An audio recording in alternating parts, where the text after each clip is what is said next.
क्या भगवान ने छोटे छोटे जीवों को मनुष्य का भोजन बनने के लिए भेजा है? दोस्तों को मांस खाना पुण्य है या पाप? आज मैं आपको इसी विषय में समझाऊंगा। क्या पशु पक्षी, भेड़ बकरा, मुर्गा, मछली इन समस्त प्राणियों का मांस खाने से मनुष्य को पाप नहीं लगता है? तो आइए आज के इस वीडियो में समझते हैं कि छोटे छोटे जीवों को मारकर खाना कितना सही है और कितना गलत। आजकल ऐसे हजारों लाखों लोग मिल जाएंगे जो मांस खाने को सही मानते हैं। वो कहते हैं कि ईश्वर ने इन सब चीजों को हमें खाने के लिए ही बनाया है, अगर हम खाएंगे नहीं तो इनका होगा क्या? इस दुनिया में कुछ लोग ऐसे भी हैं जो जीव हिंसा करना घोर अपराध समझते हैं। मांस खाना उनके लिए बहुत बड़े पाप की बात है। आज मैं आपको इस विषय में कुछ महत्वपूर्ण बातें समझाऊंगा जिससे यह स्पष्ट हो जाएगा कि मांस खाना कितना सही है और कितना गलत। मित्रों, किसी गांव की बात है। उस गांव में एक धनी व्यक्ति रहता था। वो किसी लंबी तीर्थ यात्रा पर जाना चाहता था। जाने से पहले उसने अपने यहाँ एक दावत रखी। उसने गांव के लोगों को आमंत्रित किया। सब लोग उसके यहाँ दावत खाने के लिए आए। उसका ये मानना था कि ईश्वर ने मेरा बकरा, मुर्गा, मछलियाँ इन समस्त जीवों को इंसानों को खाने के लिए बनाया है, इसलिए उसने अपने यहाँ दावत में मेढ़ा और मछलियों का मांस पकाया। उसके यहाँ आए हुए सभी मेहमानों को मेढ़ा और मछलियों का मांस परोसा गया। खाने वालों ने खाया और जो मांस खाना पाप समझते थे उन्होंने नहीं खाया।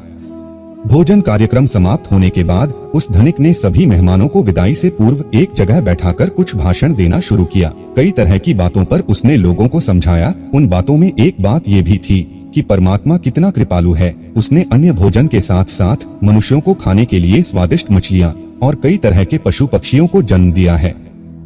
उसकी इस बात का अधिकतर लोगों ने समर्थन किया। उसी सभा में एक 10-12 साल का लड़का बैठा हुआ था। उसने उस धनिक की बात को काटकर उससे कहा, श्रीमान जी, आप गलत कह रहे हैं। लड़के को उस धनिक की बात को काटते हुए देखा तो वहाँ उपस्थित सब लोग आश्चर्यचकित रह गए। धनिक बोला, बेटे तुम क्या कहना चाहते हो? तब उत्तर में लड़का कहता है, श्रीमान जी, माना कि यह समस्त जीव परमात्मा ने बनाए हैं, परंतु आपको मारकर खाने के लिए नहीं। मछलियाँ, मेढ़ा, बकरा, मुर्गा इत्यादि पृथ्वी पर रहने वाले समस्त जीव जंतु मनुष्य की तरह ही पैदा होते हैं और मनुष्य की तरह ही उनकी मृत्यु होती है। मनुष्य की तरह ही उन्हें पीड़ा होती है। कोई भी प्राणी किसी अन्य प्राणी से श्रेष्ठ और विशेष नहीं है।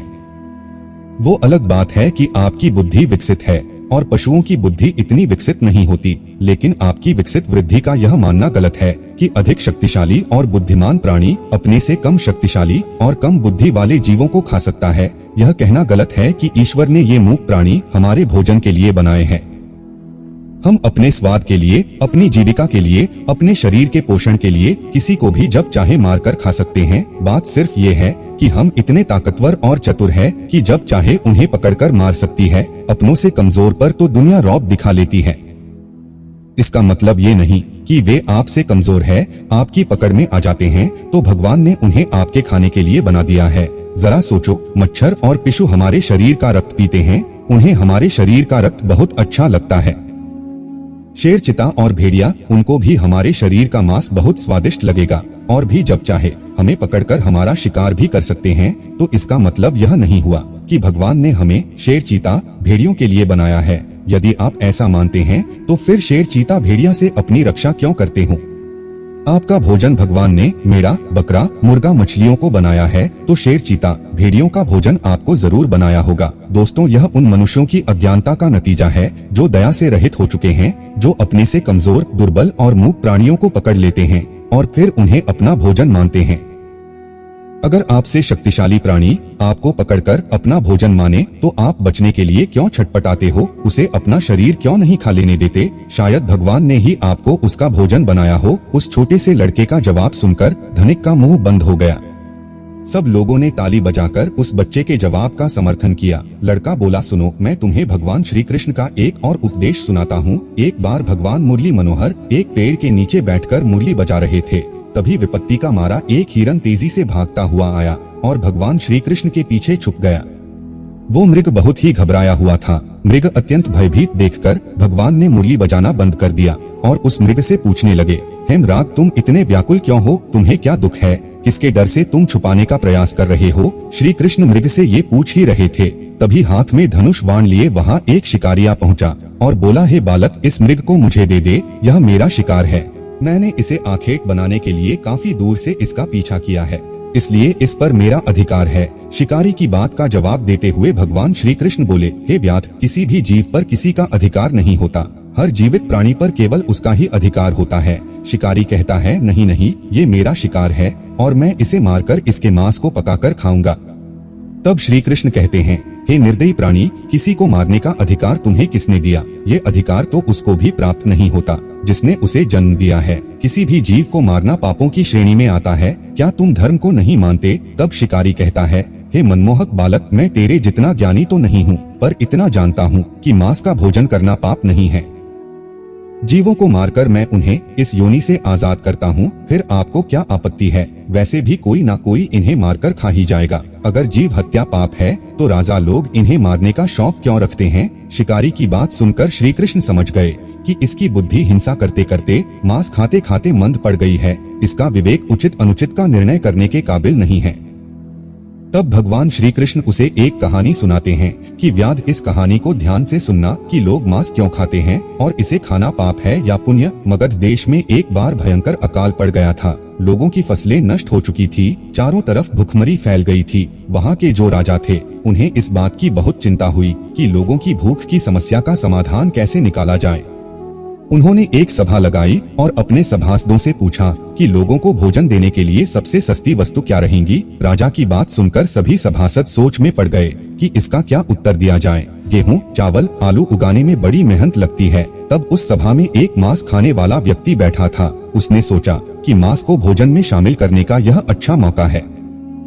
यदि राजा की अनुमति मिल गई तो हम वनमानी जीवों को मारकर अपना भोजन बना सकेंगे, कोई रोक टोक भी नहीं होगी। उसने राजा को सुझाव दिया कि भुखमरी का संकट दूर करने के लिए मांस से सस्ता कोई विकल्प नहीं है। इसमें धन का भी खर्च नहीं आएगा और श्रम भी अधिक नहीं करना पड़ेगा और हमारा भोजन भी बन जाएगा। सभा में बैठे अन्य लोगों ने इस बात में हमें हाँ मिला दी, लेकिन वहाँ के जो प्रधानमंत्री जी थे उन्हें यह प्रस्ताव पसंद नहीं आया। फिर चुपचाप बैठे रहे। राजा ने पूछा, हे प्रधानमंत्री जी, आप चुप कैसे बैठे हो? आपकी क्या राय है इस विषय में? तब मंत्री जी ने कहा, महाराज, मेरे हिसाब से मांस सस्ता विकल्प नहीं है। इस विषय पर मैं अपनी राय आपको कल दूंगा। रात होने पर प्रधानमंत्री उसी शख्स के घर पहुंच गए जिसने मांस खाने का प्रस्ताव दिया था। अचानक अपने घर मंत्री को आया देख वह घबरा गया। सोचने लगा जरूर कोई अनहोनी हुई है। मंत्री ने कहा, भाई, शाम को ही महाराज की तबीयत बहुत खराब हो गई है। उन्हें किसी गहरी बीमारी ने घेर लिया है। राजवेद ने कहा है कि राजा साहब को अगर किसी बहादुर और हष्टपुष्ट इंसान का थोड़ा समाज मिल जाए तो वे ठीक हो सकते हैं।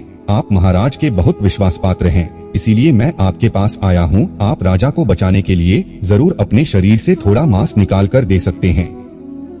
राजा साहब को भी यही उम्मीद है कि आप इस काम के लिए इनकार नहीं करेंगे। आप इसके बदले में जितना चाहे धन ले ले, पर थोड़ा सा मांस दे दे। लाओ, मैं तलवार से तुम्हारे शरीर से थोड़ा सा मांस निकाल लेता हूँ। मंत्री की यह बात सुनकर वो आदमी सन्न रह गया। उसके चेहरे का रंग उड़ गया। वो भागता हुआ गया और अपने घर में से 1,00,000 मुद्राएं लाकर मंत्री जी को दे और बोला, माफ करना, मैं अपने शरीर का मांस नहीं दे सकता।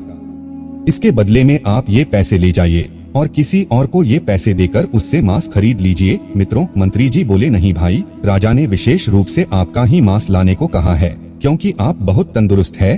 थोड़े से मांस में आपका कुछ नहीं बिगड़ेगा, पर राजा साहब की जान बच जाएगी। इसके लिए मैं तुम्हें राजा से बोलकर मंत्री पद भी दिलवा दूंगा। कृपया आप देरी ना करें, थोड़ा सा मांस निकाल कर दे। मित्रों, वह शख्स मंत्री जी के पैरों में गिरकर बोला, मंत्री जी, मुझे माफ कर दो। इसके बदले में आपको अपना सब कुछ देने को तैयार हूँ, पर मैं अपना शरीर को काटकर मांस नहीं दे सकता। इतना कहकर वो वहाँ से भागने लगा। मंत्री जी बोले, आप भाग जाओगे पर आपका परिवार तो यही रह जाएगा। उसने कहा, मंत्री जी, अपने प्राणों से बढ़कर कुछ नहीं है। जब मैं ही नहीं रहूंगा तो परिवार का क्या करूंगा? मंत्री ने कहा, आपको यहाँ से जाने की जरूरत नहीं है। तुम्हें नहीं देना है तो मत दो, मैं किसी और के पास चला जाता हूँ। इतना कहकर मंत्री जी उससे 1,00,000 स्वर्ण मुद्राएं लेकर चले गए। अब उसके जान में जान आई। इस प्रकार प्रधानमंत्री एक एक करके सभी मंत्रियों के घर गए। सबसे थोड़े से मांस का आग्रह किया, पर सबने अपनी अपनी तिजोरियों से, किसी ने 1,00,000, किसी ने 2,00,000, किसी ने 10,00,000 स्वर्ण मुद्राएं दिए, पर अपने शरीर का मांस नहीं दिया। मंत्री जी उन पैसों को लेकर अपने घर चले आए। वो रकम करोड़ों में इकट्ठी हो चुकी थी। अगले दिन सारे मंत्री सुबह सुबह ही राजा के पास पहुंच गए, ये देखने की राजा साहब स्वस्थ है या नहीं है। उधर प्रधानमंत्री जी भी उन सारे पैसों को लेकर राजा के पास पहुँचे और उन पैसों को राजा के सामने रख दिया। वे पैसे करोड़ों में थे। राजा ने पूछा, मंत्री जी, इतने पैसे किस लिए लाए हो? तब मंत्री जी ने पूरी कहानी सुनाई और कहा, महाराज मैंने झूठ मूठ का एक नाटक किया था। मैंने उन समस्त मंत्रियों से ये कहा कि राजा साहब की तबीयत बहुत खराब है, यदि उन्हें थोड़ा सा मनुष्य का मांस मिल जाए तो भी ठीक हो सकते हैं। महाराज सारे मंत्रियों ने मुझे इतने पैसे तो दे दिए, पर आपके उपचार के लिए अपने शरीर से थोड़ा सा मांस नहीं दिया। कल लोग सभा में मांस का भोजन बहुत सस्ता बता रहे थे। अब आप ही सोचिए कि जीवित प्राणी का मांस कितना सस्ता है और कितना महंगा, कि थोड़े से मांस के लिए करोड़ों रुपए देकर उन्होंने मांस देने से इनकार कर दिया। मित्रों, मंत्री जी की बात राजा के अच्छी तरह समझ में आ चुकी थी। इधर भगवान श्री कृष्ण ने उस शिकारी को समझाया कि देखो, अपना शरीर सबको प्रिय होता है, चाहे वो मनुष्य हो या कोई पशु, सबके मांस की उतनी ही कीमत होती है, सबके प्राण उतने ही मूल्यवान होते हैं जितने कि आपके। इसीलिए किसी के शरीर को कष्ट नहीं पहुंचाना चाहिए। मनुष्य के जब अपने प्राणों पर बनती है तब तो उसे अपना शरीर बहुत प्रिय लगता है। दूसरे जीवों को मारने में वो एक पल भी नहीं लगाता, क्योंकि वो दर्दनाक पीड़ा उसको होती है, आपको नहीं। जिस दिन आपको होगी उस दिन मांस की कीमत आपको समझ आ जाएगी। मित्रों, मैं उम्मीद करता हूँ कि भगवान लोगों की मानसिकता को बदले, उन्हें इस बात का एहसास कराएं कि जीव हिंसा मनुष्य के समान ही अपराध है। छोटे से लेकर बड़े जीवों को जीने का परमात्मा ने पूरा अधिकार दिया है। उनका जीवन व्यर्थ नष्ट ना करे। अपने से थोड़े से आनंद के लिए, थोड़े से स्वाद के लिए उनका जीवन ना ले। सबको उतना ही कष्ट होता है जितना कि आपको। दोस्तों, मैं उम्मीद करता हूँ कि ये कहानी, यह विचार आपको जरूर पसंद आए होंगे। यदि वीडियो पसंद आया हो तो आगे भी शेयर करना। मिलते हैं अगली वीडियो में एक नई चर्चा के साथ। आप सभी का बहुत बहुत धन्यवाद। जय श्री कृष्ण।